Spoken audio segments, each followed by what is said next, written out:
नमस्कार दोस्तों, only super quiz YouTube channel में आपका हार्दिक स्वागत है। आज हम प्रीपोजिशन के मोस्ट इम्पोर्टेंट रूल पढ़ेंगे। हमने पिछली वीडियो में मॉडल्स की एक्सरसाइज कर ली थी। आपने हमें वीडियो नहीं देखी है तो ज़रूर से देखिए, उसमें आपके मॉडल्स बिल्कुल क्लियर हो जाएंगे। आज प्रीपोजिशन हम बिल्कुल क्लियर कर देंगे। फिर इसके बाद एक प्रीपोजिशन एक्सरसाइज भी होगी, ईडियम, इसके बाद ईडियम फ्रेजेस भी होंगे और अगली वीडियो में हम प्रीपोजिशन एक्सरसाइज करवाएंगे। तो इस वीडियो को ध्यान से देखना, आप कभी मात नहीं खाओगे। तो करते हैं टॉपिक की शुरुआत। प्रीपोजिशंस। प्रीपोजिशन से समझिए। प्रीपोजिशन वह शब्द या शब्द समूह है जो किसी नाउन या प्रोनाउन से पहले प्रयुक्त होकर नाउन या प्रोनाउन को अन्य शब्दों के साथ संबंध बताता है। यानी अगर किसी नाउन या प्रोनाउन से पहले को प्रीपोजिशन लग रहा है तो वो उसके साथ उसका संबंध बता रहा है। यानी संबंध बताने वाले शब्दों को हम प्रीपोजिशन कह सकते हैं। जैसे there is a cat sitting under the table. अब ये बिल्ली है, ये कैट, इसकी पोजीशन बता रहा है कहाँ पे, अंडर मतलब नीचे बता रहा है, इसलिए ये प्रीपोजिशन है। We need to roof over us. अब हमें छत की ज़रूरत है, कहाँ पर, हमारे ऊपर। अब ये इसकी पोजीशन बता रहा है। आई गो टू स्कूल बाय बस। मैं स्कूल जाता हूँ किसके द्वारा, यानी रिलेशन बता रहा है बस के द्वारा। जब नाउन या प्रोनाउन का रिलेशन बताया जाए वहाँ पर हम प्रीपोजिशन का यूज करते हैं। नोट, प्रीपोजिशन का प्रयोग नाउन या प्रोनाउन के पहले भी नहीं भी हो सकता। यानी जो प्रीपोजिशन है वो नाउन या प्रोनाउन के पहले नहीं, बाद में भी आ सकती है। जैसे who was he talking to, how does not have a pen to write with. ठीक है, यानी नाउन या प्रोनाउन के बाद भी हम प्रीपोजिशन का यूज कर सकते हैं। आगे बढ़ते हैं। Confusing pair of preposition. अब प्रीपोजिशन की जितने टाइप होते हैं आज हम उनको पढ़ लेते हैं। ये है बिटवीन और अमंग, ये याद रखने हैं, ये हम पढ़ेंगे आज। Across, through, in, into, before, in front of, beside, besides, on, upon, in, within, at, in, for, since, on, over, by, with, in spite और डिस्पाइट। समझ में आ गया? ये पढ़ेंगे हम। पहले पढ़ते हैं अमंग और बिटवीन। अमंग के बारे में पढ़िए। अमंग का प्रयोग हमेशा दो से अधिक के संदर्भ में होता है। यानी जब दो से अधिक हो, जब बात दो से अधिक की जा रही हो तब हम वहाँ पर अमंग का यूज करेंगे। समझ में आ गया? जैसे a lot of cooperation is needed among the different states. अब ये डिफरेंट स्टेट्स है, ये प्लूरल है, यानी ये दो से अधिक हैं, तो अब यहाँ पे हम अमंग का यूज करेंगे। Elms were distributed amongst the beggars. अभी बेगर्स है, ये प्लूरल है, यानी दो से अधिक हैं, तो हम अमंग का यूज करेंगे। The teacher distributed sweets among them. अब ये टीचर है, इसने मिठाई बांटी, दो से अधिक को बांटी, यानी अमंग का यूज करेंगे। अब अमंग तो समझ में आ गया। अब बिटवीन का अर्थ है दो के बीच में। बिटवीन का अर्थ है दो के बीच में। अगर अमंग हो कब हो, जब दो से अधिक नाउन हो, दो से अधिक की बात की जा रही हो, लेकिन जब दो हो तो बिटवीन का यूज होगा। समझ में आ गया? एग्जाम्पल से देखते हैं। The match will be played between India and Australia. अब ये दो हैं, तब हम यहाँ पर बिटवीन का यूज करेंगे, अमंग का यूज गलत होगा। बिटवीन का प्रयोग दो से अधिक के लिए भी होता है, ये नोट कर लीजिए आप। बिटवीन का प्रयोग दो से अधिक के लिए भी होता है, बशर्ते उनमें पारस्परिक संबंध यानी म्यूचुअल रिलेशनशिप हो। आगे समझ में? बिटवीन का प्रयोग हम दो से अधिक के लिए भी कर सकते हैं, लेकिन उनमें पारस्परिक संबंध होने चाहिए। जैसे there is a tournament to be played between India, Australia and New Zealand. अभी इंडिया, ऑस्ट्रेलिया और न्यूजीलैंड में पारस्परिक संबंध है, इसलिए यहाँ पर बिटवीन का यूज होगा, अमंग का नहीं होगा। There is an alliance, alliance मतलब संधि या treaty, between the 3 European nations. अब ये 3 यूरोपियन नेशन है, दो से अधिक हैं, लेकिन ये म्यूचुअल रिलेशनशिप दर्शा रहे हैं, इसलिए हम बिटवीन का यूज करेंगे। बिटवीन के बाद हमेशा ऑब्जेक्टिव केस का प्रयोग होता है। अब ऑब्जेक्टिव केस बोले तो आपने प्रोनाउन में पढ़ा होगा, आई, माई, मी, ये पढ़ा था आपने। अब ये होता है नॉमिनेटिव केस। ये आई होता है नॉमिनेटिव केस, माई होता है पॉजेसिव केस और मी होता है ऑब्जेक्टिव केस। ये 3 केस होते हैं, आई माई मी। ये आई है, ये नॉमिनेटिव केस यानी जो नॉमिनेट करे पूरी उस फैमिली को, आई नॉमिनेटिव केस, माई पॉजेसिव केस और मी ऑब्जेक्टिव केस। यानी बिटवीन के साथ हमेशा ऑब्जेक्टिव केस का यूज होता है, जैसे शी हर हर, यहाँ पे हर ऑब्जेक्टिव केस है। आगे बढ़ते हैं, एग्जाम्पल में देखिए आप, there is no enmity between. अब इसमें ऑब्जेक्टिव केस होगा यानी हिम और मी, हिम और मी, नो न कि ही और आई। ये ही और आई तो नॉमिनेटिव केस हो जाएंगे, हिम और मी का यूज होगा। समझ में आ गया, बिटवीन के साथ हमेशा ऑब्जेक्टिव केस का यूज किया जाता है। बिटवीन के बाद एंड कंजक्शन का प्रयोग किया जाता है। अब हमने ऊपर वाले एग्जाम्पल में देख लेते हैं, बिटवीन के बाद एंड का यूज किया गया है। The meeting will be held between 10 AM and 4 PM। समझ में आ गया, बिटवीन के साथ हमेशा एंड का यूज। और रूल देखिए बिटवीन के बाद नाउन या प्रोनाउन हमेशा प्लूरल फॉर्म में रहता है। बिटवीन के बाद नाउन या प्रोनाउन हमेशा प्लूरल फॉर्म में ही रहता है। जैसे between the countries, between the students, between them, between us, ये प्लूरल हैं। यही रूल है कि बिटवीन के बाद नाउन या प्रोनाउन प्लूरल मिलेंगे आपको। बिटवीन के बाद कभी भी इच एवरी का प्रयोग नहीं होता है, बिटवीन के बाद कभी भी। अब मैं इसका रीज़न बता देता हूँ। इच है, ये प्रत्येक व्यक्ति को दर्शाता है, लेकिन बिटवीन हम दो के बीच की बात करते हैं, जैसे between each boy, between every girl. Between के साथ ईच और एवरी का यूज नहीं होता है। समझ में आ गया, आगे बढ़ते हैं। अमंगेस्ट का प्रयोग अमंग के अर्थ में होता है। दोनों के प्रयोग के बीच का अंतर देखें, यानी अब अमंग का एक और भाई है जो है अमंगेस्ट, ये अमंगेस्ट। अब इसका प्रयोग देखते हैं। दी से पहले अमंगेस्ट एवं अमंग दोनों का प्रयोग हो सकता है। कहाँ पर आपको डेफिनेट आर्टिकल यानी दी मिले तो उससे पहले हम अमंगेस्ट या अमंग दोनों का यूज कर सकते हैं। Among the boys, amongst the boys. लेकिन अब अंतर कहाँ पे है, अमंग का प्रयोग कॉन्सोनेंट साउंड से शुरू होने वाले शब्द तथा अमंगेस्ट का प्रयोग वोवल से शुरू होने वाले शब्द।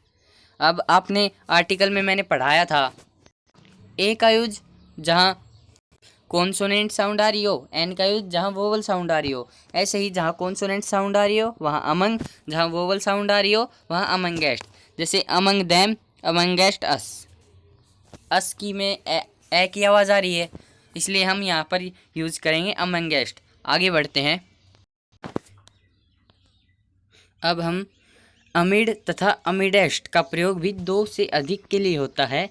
इनके प्रयोग में वही अंतर है जो अमंग तथा अमंगेस्ट के प्रयोग में है। अमिड एवं अमिडेस्ट का प्रयोग अनकाउंटेबल नाउन के साथ भी होता है। जैसे है the bill was passed amid pandemonium. The bill was passed amid pandemonium. You are sitting amid us and talking against us. ये इसमें यहाँ पे अमिड क्यों आया और यहाँ पे अमिड्स क्यों आया, क्योंकि यहाँ पे पै है, पै की आवाज़ आ रही है यानी कॉन्सोनेंट की, यानी यहाँ पे अमिड आएगा। यहाँ पे ए की आवाज़ आ रही है अस में, तो यहाँ पे अमिड्स आएगा।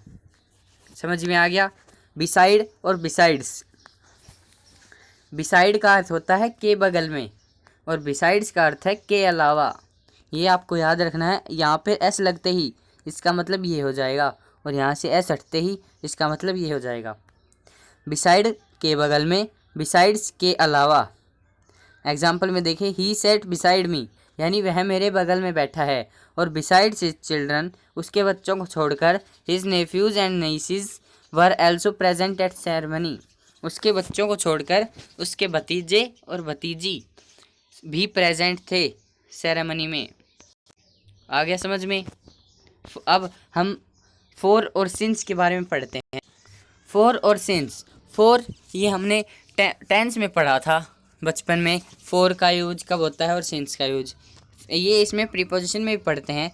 जब अवधि का उल्लेख हो तो परफेक्ट एवं परफेक्ट कॉन्टिन्यूअस टेंस में फोर का प्रयोग करें।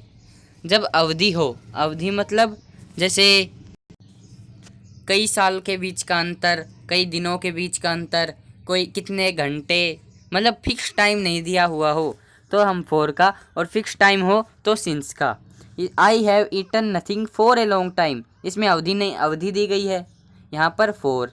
She has been living here for 10 years, अब 10 साल हैं। फिक्स है टाइम, फिक्स नहीं है मतलब अवधि है, तो यहाँ पर 4 आएगा। अगर यहाँ पर 10 ईयर की जगह 2010 आता तो यहाँ पर सिंस का यूज होता। अगर अवधि है यानी कि समय दिया गया है, समय का टाइम नहीं, यानी वो कार्य कितने समय से चलता आ रहा है, तो उसे हम उससे पहले हम 4 का यूज करेंगे। जब शुरुआती समय का उल्लेख हो तो परफेक्ट एवं परफेक्ट कॉन्टिन्यूअस टेंस में सिंस का प्रयोग करें, यानी जब फिक्स टाइम दिया हुआ हो तब हम सिंस का यूज करेंगे। I haven't seen him since 2009। आ गया समझ में? जब अवधि का उल्लेख हो तब 4, जब फिक्स टाइम हो तो सिंस। आगे बढ़ते हैं। सिंस का प्रयोग चूंकि और क्योंकि के अर्थ में भी होता है, जैसे since he drove recklessly he met with an accident. इसकी हिंदी बनेगी क्योंकि वह तेज चलाता है इसलिए उसके साथ एक्सीडेंट हुआ। सिंस, बिकॉज एवं एज का पेयर सो के साथ नहीं होता, यानी सिंस, बिकॉज और एज के बाद कभी भी सो नहीं मिलेगा आपको, और मिल जाए तो वहाँ आपको एर कर देना है। जैसे ये है सिंस, अकेला सिंस है राइट आएगा, अकेला एज है राइट, और अकेला बिकॉज राइट। लेकिन सिंस सो गलत, एज सो और देयरफॉर भी मिल सकता है, तो ये आपको ध्यान रखना है। सिंस, एज, बिकॉज के बाद ये सो देयरफॉर नहीं मिलेंगे आपको। Since I was ill so I could not come, ये गलत है। Since I was ill I could not come. आगे समझ में? आगे पढ़ते हैं। अब ये नोट है, as you sow so shall you शैल यू रीप। अब हमने पढ़ा था कि एज के बाद सो का यूज तो नहीं होता, फिर यहाँ पे क्यों हुआ? अब ये फ्रेज है एक, जिसका मतलब होता है यदि तुम बोओगे तो तुम काटोगे भी, या जैसा तुम बोओगे वैसा काटोगे, हिंदी में पढ़ा था हमने। अब नीचे पढ़ते हैं। उपरोक्त फ्रेज में एज के साथ सो का प्रयोग होता है। यहाँ एज और सो का अर्थ जैसा वैसा निकलता है, यानी किसी सेंटेंस में एज और सो का अर्थ जैसा वैसा निकले तब हम एज के साथ सो का यूज कर सकते हैं। फॉर का अर्थ के लिए भी होता है, फॉर का अर्थ के लिए भी, जैसे police is for us our safety, for our safety, यानी पुलिस हमारी सुरक्षा के लिए है। आप इसकी पीडीएफ भी डाउनलोड कर सकते हैं, हमने डिस्क्रिप्शन बॉक्स में इसकी पीडीएफ की लिंक भी दी गई है, आप वहां से इसको डाउनलोड कर सकते हैं यदि आपको कोई डाउट है तो। अब हम पढ़ते हैं अक्रॉस और थ्रो। अक्रॉस और थ्रो ये बहुत कंफ्यूजिंग पेयर है, इसे भी आज हम क्लियर कर लेते हैं।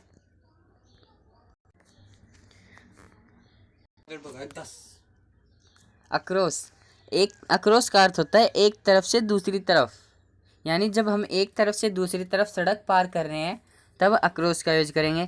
थ्रो मतलब के जरिए गुजर कर, यानी किसी के अंदर से जा रहे हैं तब हम वहाँ पर थ्रो करेंगे।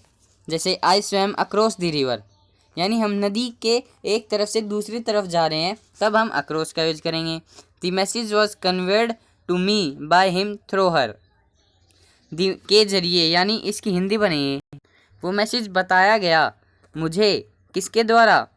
उसके द्वारा, मतलब के जरिए या गुजर कर। थ्रो का यूज होता है। The train pass through the tunnel, अब ये टनल है, टनल के अंदर से ही ट्रेन गुजरती है, यानी इसके अंदर जाएगी फिर बाहर निकल जाएगी। समझ में आ गया? अक्रॉस मतलब एक तरफ से दूसरी तरफ, थ्रो मतलब के अंदर से गुजर कर, के जरिए। आगे बढ़ते हैं। अक्रॉस का प्रयोग भी कई अर्थों में होता है। अब अक्रॉस है, इसका और यूजेज हैं, जैसे उस पार, on the opposite side of. अब आप इस साइड खड़े हो और कोई उस साइड खड़ा है तो आप अक्रॉस का यूज करेंगे।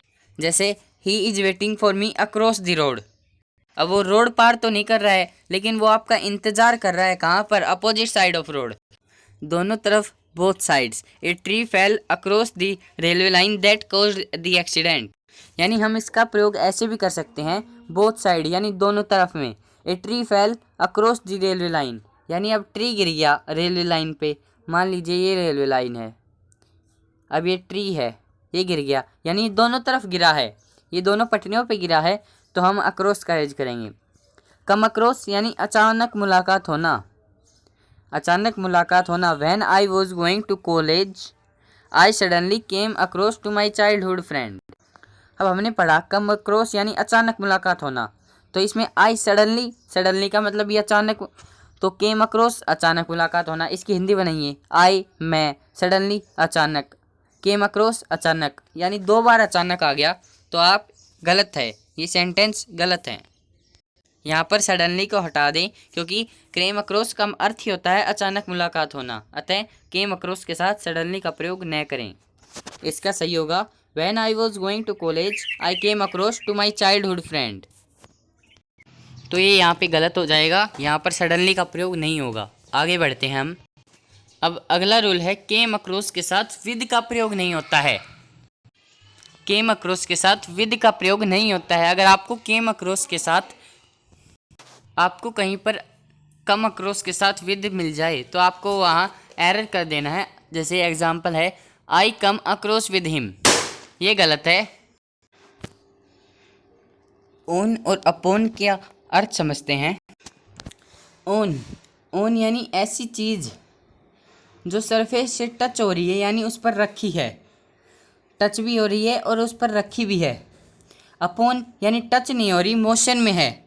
अपोन ये टच थोड़ी हो रही है, ये ऊपर से नीचे आ रही है, यानी ये मोशन में है और टच हो भी रही है और नहीं भी हो रही। समझ में आ गया। ऑन का मतलब सरफेस पे के ऊपर रखी हुई है और टच है, लेकिन अपोन का मतलब है मोशन में है और टच में हो भी सकती है, नहीं भी हो सकती। इसके बारे में पढ़ते हैं। जैसे the book is on the table, अब बुक है वो मोशन में तो हो नहीं सकती, यानी वो रखी हुई है और टच में है। तो ऑन का अर्थ है के ऊपर एक दूसरे के स्पर्श में है, यानी वो टच में भी है। The cat jumped upon the rat, यहाँ अपॉन का अर्थ है के ऊपर, यहाँ मोशन में है, कैट है वो मोशन में है, इसलिए हम अपॉन का यूज करेंगे। अब है ओवर, ओवर भी हो सकता है। We need a roof over our head, अब ये ओवर कब यूज होता है, जब टच भी नहीं हो रही हो और ऊपर का प्रयोग करना हो। अब यहाँ पे ओवर का अर्थ है के ऊपर, स्पर्श में नहीं। अब ऊपर तो है लेकिन टच में नहीं है। अगर किसी वस्तु पर किसी चीज़ का आवरण हो तो ओवर का प्रयोग करेंगे, चाहे वो टच में हो या नहीं। समझ में आ गया। चाहे वो टच में हो ना हो, लेकिन अगर ऊपर दर्शा रहा है तब हम ओवर का यूज करेंगे। जैसे the bridge was built over the river, अब ये ब्रिज है, चाहे ये टच हो या ना हो, लेकिन ऊपर है, तब हम यहाँ पर ओवर का यूज करेंगे। Put A blanket over the baby, अब ये बेबी के ऊपर ब्लैंकेट है, तो चाहे वो टच हो या ना हो, लेकिन बेबी के ऊपर होना चाहिए, इसलिए हम यहाँ पर ओवर का यूज करेंगे। आगे बढ़ते हैं। ओवर तथा अंडर का प्रयोग वर्टिकल पोजीशन बताने के लिए होता है, यानी वर्टिकल पोजीशन यानी ऊपर नीचे। ओवर का प्रयोग ऊपर के लिए और ओवर का प्रयोग ऊपर के लिए, अंडर का प्रयोग नीचे के लिए। समझ में आ गया। जैसे there is a fan over your head, अब पंखा नीचे तो नहीं हो सकता, ऊपर ही होगा, तो यहाँ पर ओवर आ गया। There is a cat sitting under table, यहाँ पर अंडर यूज हुआ, क्यों, क्योंकि ये नीचे है। तो ओवर तथा अंडर का प्रयोग वर्टिकल पोजीशन के लिए भी होता है। तो ये तो आपको क्लियर हो गया होगा। ओवर का प्रयोग ऊपर के लिए, अंडर का प्रयोग नीचे के लिए। 8 है इन और इनटू, ये बिल्कुल ऑन और अपॉन की तरह हैं। ऑन और ऑन में बुक रखी हुई थी, यानी मोशन में नहीं थी, और अपॉन में मोशन में थी, लेकिन इनमें भी ऐसे ही है, ये इसके अंदर है, आराम से है, मोशन में नहीं है। इनटू मतलब मोशन में है। एग्जाम्पल से देखिए, we are sitting in the classroom, अब आप क्लासरूम में बैठे हो तो आप मोशन में थोड़ी हो, आप बैठे ही हो, यानी कि अंदर में, आप मोशन में नहीं हो। और the boy jumped into the river, the boy jumped into the river, यानी ये बॉय लड़का है, ये मोशन में रहेगा। अब ऐसा तो नहीं है कि नदी में बैठा ही रहेगा, अब वो मोशन करेगा, इसलिए यहाँ पर इनटू का यूज हुआ। इन मतलब कोई मोशन नहीं, आराम से के अंदर बैठा हुआ है, और इनटू मोशन में नहीं है। जैसे I am sitting in the car, मैं गाड़ी में बैठा हूँ, अब मैं थोड़ी मोशन कर रहा हूँ, गाड़ी मोशन कर रही है। समझ में आ गया। इन मोशन में नहीं, इनटू मोशन में। सेकंड है नोट है, एंटर के साथ इनटू का प्रयोग नहीं होता।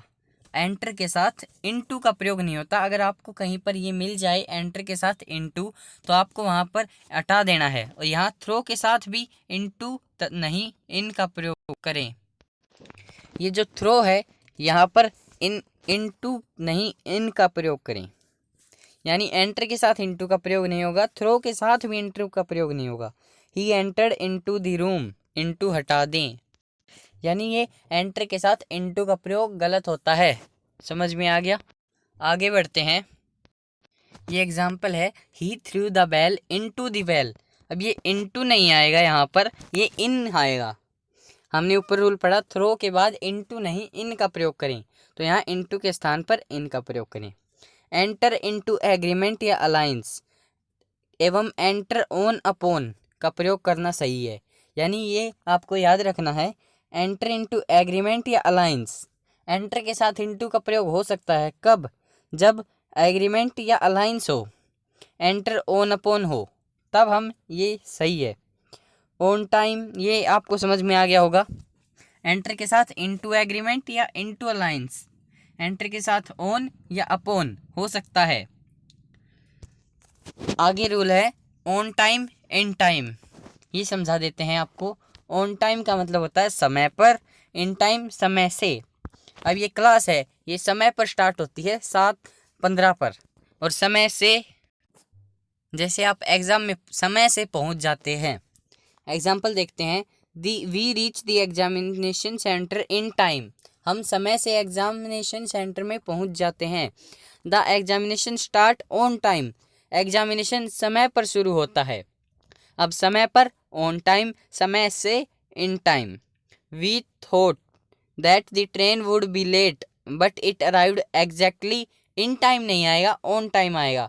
ये समय से थोड़ी आई है, समय पर आई है। आगे समझ में, समय पर और समय से में अंतर। समय पर यानी ऑन टाइम, समय से इन टाइम। आगे बढ़ते हैं। ये बहुत इंपॉर्टेंट रूल है, बाय और विद। बाय और विद, बाय का मतलब होता है के द्वारा, विद से औजार या हथियार, यानी बाय का मतलब होता है के द्वारा, विद औजार या हथियार। जैसे the paper was signed by him with a Parker pen in black ink, अब उसके द्वारा किए गए, इसलिए हम यहाँ पर बाय का यूज करेंगे। विद यानी औजार या हथियार, अब ये औजार है पार्कर पेन, इसलिए इससे पहले हम विद का यूज करेंगे। सेकंड है, the snake was killed by the man with A stick, अब ये स्टिक एक हथियार है, तब विद का यूज करेंगे। और ये मैन के द्वारा यानी उस आदमी के द्वारा किए गए हैं, इसलिए हम बाय का यूज करेंगे। You can not catch a big fish with A small road, अब विद क्यों यूज हुआ? क्योंकि ये औजार के बारे में बताया गया है, हथियार के बारे में बताया गया है, इसलिए यहाँ पर विद का यूज होगा। बाय का मतलब होता है के द्वारा, और विद से, औजार या हथियार से। अगला रूल है before in front of. Before होता है के पहले, इन फ्रंट ऑफ के सामने। बिफोर के पहले या के समक्ष, इन फ्रंट ऑफ के सामने, ये याद रखना है। आगे बढ़ते हैं। आई केम बिफोर यू, मैं तुमसे पहले आया, यानी ये बिफोर का अर्थ के पहले कब होगा? आई केम बिफोर यू। और के समक्ष, India raised the issue of cross border terrorism before the union, यानी अब यहाँ पर बिफोर का मतलब ये के पहले नहीं है, यहाँ के समक्ष है। इंडिया ने यूएन के सामने, यूएन के समक्ष क्रॉस बॉर्डर टेररिज्म का इशू रखा, यानी हम बिफोर का प्रयोग दो अर्थों में कर सकते हैं, के पहले और के समक्ष। अब है in front of. In front of का मतलब होता है के सामने। Don't park your car in front of my gate, मेरे दरवाजे के सामने आपकी गाड़ी पार्क मत करो।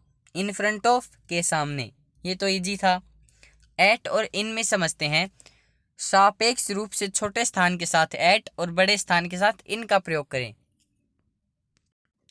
अब जो छोटी जगह हैं, जैसे कोई गांव है, सिटी है, टाउन है, इनसे पहले हम एट का यूज करेंगे। और कोई बड़ी जगह है, जैसे स्टेट है, कंट्री है, इनसे पहले हम इन का यूज करेंगे। ये है example, I live at Mukherjee Nagar in Delhi. अब दिल्ली से पहले इन का यूज हुआ, क्योंकि ये बड़ी जगह है और मुखर्जी नगर एक छोटी जगह है, इसलिए यहाँ पर एट का यूज होगा। आगे बढ़ते हैं। ये रूल है इन स्पाइट ऑफ या डिस्पाइट, इन स्पाइट ऑफ के मतलब के बावजूद, और डिस्पाइट का मतलब भी के बावजूद। In spite of working hard he failed, मतलब कड़ी मेहनत करने के बाद भी वह असफल हो गया। नोट, ये दोनों का अर्थ एक सेम ही होता है, इनमें जो कोई ज़्यादा अंतर नहीं है। डिस्पाइट के साथ ऑफ लगाकर एरर दिए जाते हैं, डिस्पाइट के साथ ऑफ का प्रयोग न करें। यानी अगर आपको डिस्पाइट के बाद ऑफ मिल जाए तो आप ऑफ को हटा देंगे। जैसे despite being rich he is not happy, ये सही है। अब यहाँ पे होता है डिस्पाइट ऑफ बीइंग रिच, आप ऑफ को हटा देते। समझ में आ गया? इसमें छोटा सा रूल था कि डिस्पाइट के बाद ऑफ का यूज नहीं होता है, इंस्पाइट के बाद होता है, डिस्पाइट के बाद नहीं होता है। दोनों का मीनिंग सेम होता है। बाय और इन, बाय और इन में छोटा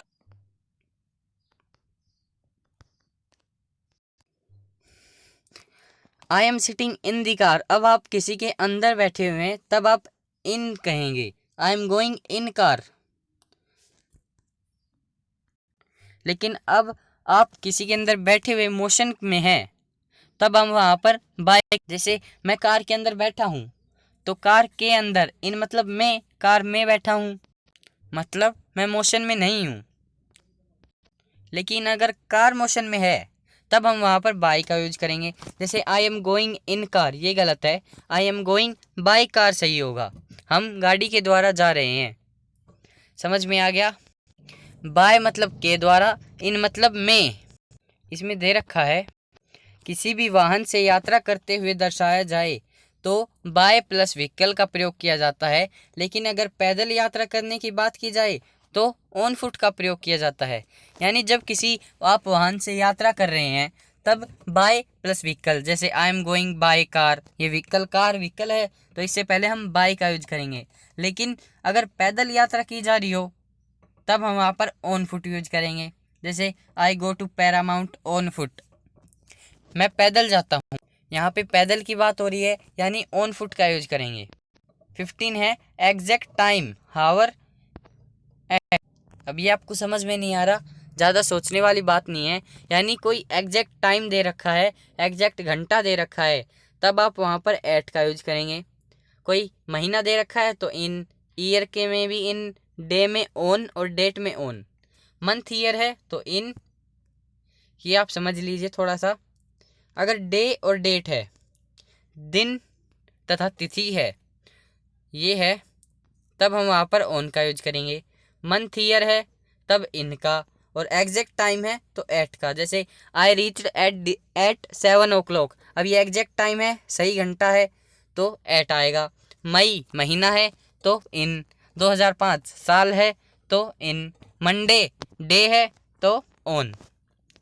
स्क्रीनशॉट ले लीजिए। एग्जैक्ट टाइम के लिए एट, मंथ के लिए इन, ईयर के लिए इन, डे के लिए ऑन तथा डेट के लिए भी ऑन। आगे बढ़ते हैं। एट का प्रयोग निम्नलिखित समय के साथ करें। यानी एट प्रीपोजिशन का प्रयोग हम निम्नलिखित प्रीपोजिशन के साथ कर सकते हैं। जैसे at dawn, at dusk, at daybreak, at sunrise, at noon, at sunset, at night, at midnight, etcetera. इनके साथ हम एट का यूज करेंगे। नोट है, मॉर्निंग इवनिंग के साथ इन का प्रयोग होता है। मॉर्निंग इवनिंग के साथ यदि डे का प्रयोग हो तो इनके पहले ऑन का प्रयोग होता है। यानी अगर सिर्फ मॉर्निंग और इवनिंग है तो हम इनका यूज करेंगे, लेकिन अगर डे हो तब हम वहाँ पर ऑन का यूज करेंगे। जैसे इन दी मॉर्निंग, अब ये इनका यूज हुआ क्योंकि डे नहीं दे रखा। ऑन संडे मॉर्निंग, अब इसमें डे दे रखा है तो ऑन का यूज करेंगे। On the evening of May 2, अब इसमें डेट दे रखी है इसलिए हम ऑन का यूज करेंगे। नीचे कुछ वर्ड है, इनको आप पढ़ लीजिए। टुडे आज, टुमारो कल, यस्टरडे बीता हुआ कल, द फॉलोइंग डे आने वाला कल, द नेक्स्ट डे आने वाला कल, यस्टरडे बीता हुआ कल, इवनिंग शाम, यस्टरडे आफ्टरनून यानी पिछले जो दिन की दोपहर थी वो, लास्ट नाइट पिछली रात, दिस मॉर्निंग यह सुबह, दिस आफ्टरनून आने वाला दोपहर, टुनाइट आज रात, टुमारो कल। ये पढ़ लिए। अब आगे पढ़ते हैं। टुमारो इवनिंग यानी आने वाली शाम, आदि के पहले प्रीपोजिशन का प्रयोग नहीं किया जाता है। यानी अगर ये कहीं पर हो टुमारो इवनिंग तो इनसे पहले प्रीपोजिशन का प्रयोग नहीं किया जा सकता है। जैसे he will go there on tomorrow, on हटा दें। They arrived here on last night, on हटा दें। या इनसे पहले हम कोई भी प्रीपोजिशन का यूज नहीं करते हैं। समझ में आ गया? ये आपको एरर बना के दे सकता है। आप यहाँ पर